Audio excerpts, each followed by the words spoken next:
لیکن وہ مکہ کے بجائے ادھر ابو بصیر کے ساتھ رہنے لگے، اور یہاں آہستہ آہستہ ایک پورا ٹاؤن آباد ہو گیا، اور ان کی لوکیشن اتنی پرفیکٹ تھی کہ مکہ اور شام کے درمیان جو ٹریڈ کا راستہ تھا بالکل اس کے پاس آباد تھے۔ تو انہوں نے آہستہ آہستہ مکہ والوں سے اپنا بدلہ لینا شروع کیا۔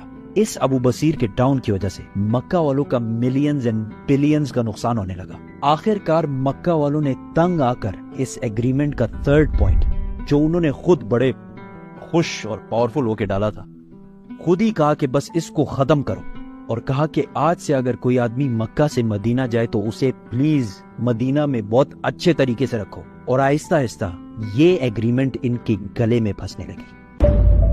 معاہدے کا دوسرا پوائنٹ یہ تھا کہ 10 سال تک کوئی بھی لڑائی نہیں ہوگی۔ تو رسول اللہ صلی اللہ علیہ وسلم نے اس کا فل فائدہ اٹھاتے ہوئے عرب سے باہر جو دنیا کے باقی ایمپائرز اور سپر پاورز تھے ان کو اسلام کی دعوت دینا شروع کی۔ تو ایک لیٹر گیا حبشہ، آج کے زمانے میں ایتھیوپیا، دوسرا لیٹر گیا رومن ایمپرر ہرکل ہراکلس، اور تیسرا لیٹر گیا ایران کے بادشاہ خسرو کے پاس۔ یہ آج کے زمانے میں تو ہمیں پتہ ہے کہ بڑی بات تھی، لیکن اس زمانے میں ان بادشاہوں کے لیے یہ ایسے تھا کہ آج پاکستان کے ایک چھوٹے سے گاؤں سے کوئی لیٹرز لکھے ڈونلڈ ٹرمپ اور شی جن پنگ کو، لیکن ڈفرنس آج اور اس زمانے میں صرف یہ ہے کہ اس زمانے کے کرسچنز اور یہودیوں کو یہ بات بہت اچھی طرح پتہ تھی کہ بہت جلد ایک پیغمبر، ایک میسنجر آنے والا ہے۔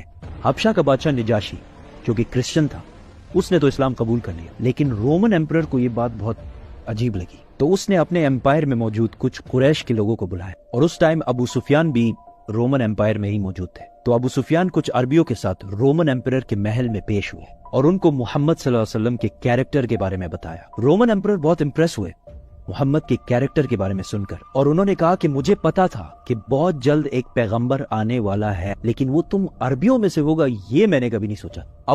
ابو سفیان نے وہاں سے باہر نکل کر اپنے ساتھیوں کو بولا کہ اب تو محمد سے رومن ایمپائر کا بادشاہ بھی گھبرانے لگا۔ یہ تو تھے دونوں کرسچن کنگڈمز، لیکن ایران کے بادشاہ زوراسٹرین پارسی تھے جو آگ کی عبادت کرتے۔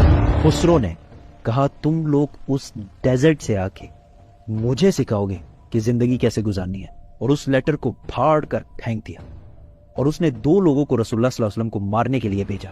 ویئرڈلی انف کچھ ہی دنوں بعد اس کے اپنے بیٹے نے اس کو پھاڑ جان سے مار دیا۔ جیسے ہی وہ 2 لوگ مدینہ پہنچے تو رسول اللہ صلی اللہ علیہ وسلم نے ان کو بلایا اور کہا کہ جس بادشاہ نے تمہیں مجھے مارنے کا آرڈر دیا ہے اس کے اپنے بیٹے نے اسی کو مار دیا ہے۔ وہ یہ سن کر حیران ہو گئے اور واپس چلے گئے۔ اس طرح اسلام کا نام آہستہ آہستہ پوری دنیا میں پھیلنے لگا، اور ویسے بھی مکہ کے ساتھ تو 10 سال تک کوئی لڑائی نہیں ہونی تھی، تو مسلمانوں نے اپنی ساری اٹینشن مکہ کو چھوڑ کر خیبر کی طرف کی۔